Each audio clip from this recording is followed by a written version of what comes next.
As I snatched a beer from the fridge, I could feel the large and in-charge presence long before my ears even picked up the sound of a four-wheeler.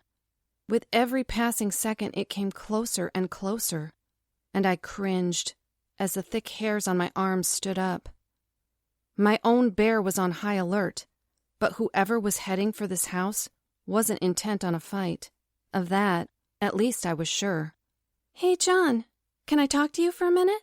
Twisting to watch Sylvia stroll into the kitchen, I was momentarily struck by the way her golden hair flashed. It was almost blinding, and I knew my friends had all thought the same. Licking my lips, I popped the twist cap of my beer before opening my mouth. "Yeah, of course. What can I do for you?" My eyes scanned Sylvia's body, but I found it impossible to find her attractive in any particular way. Of course, she was beautiful, but at the same time, she just didn't interest me. That was the problem with shifters. Not just any woman would do. That thought had a familiar frown pulling at my lips. But I didn't have time to dwell on it when Sylvia spoke up. "So, I know the realtor went over some things, but I just wanted to make it clear that this house is very special to me. You and your friends seem like good people, but you're my first renters. It's a little nerve-wracking for me." Sylvia's concern drew a crease between my brows before my head bobbed in a nod. Her hand, supported by 2 finger braces, reached up to push back stray strands of her hair, and my gaze followed the movement. Despite her obvious injury, she looked nothing short of happy, almost deliriously so. A still image flashed through my mind's eye, but I shook it away roughly. I didn't come here to be reminded of hell. "It's not going to be a problem, Sylvia. I promise. We're all aware that no amount of money can replace anything here, and we don't really have that much extra to pay for it." Letting out a small chuckle, I turned my beer around in my palm as Sylvia smiled. "If you need anything, feel free to find me.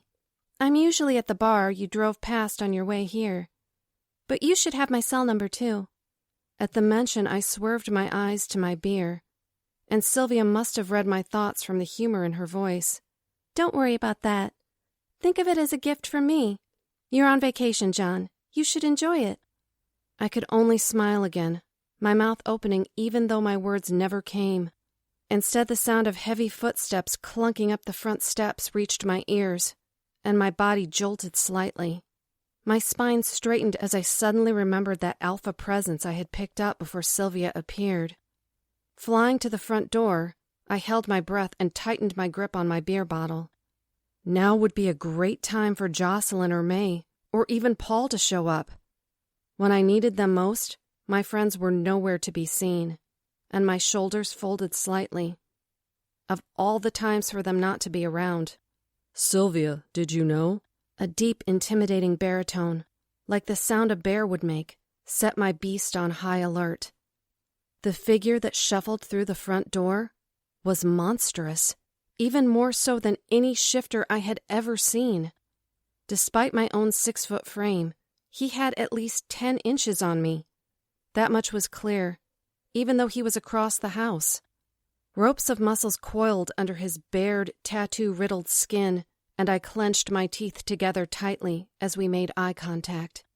It wasn't a long stare, barely more than a second, but it was enough to tell me this male was pissed off I was on his territory. "You know, I'd really appreciate it if you warned me beforehand that you rented out to another bear shifter, Sylvia." Dark, calculating eyes scanned my form, assessing me, and my lips screwed into a grimace. Oh, I didn't know that. Is that bad?" I could hear the sheepishness in Sylvia's voice, but I didn't dare look at her as realization shocked my chest. They were mated, together, involved. Damn it, so much for a stress-free vacation. "I don't think so, as long as this one keeps to himself."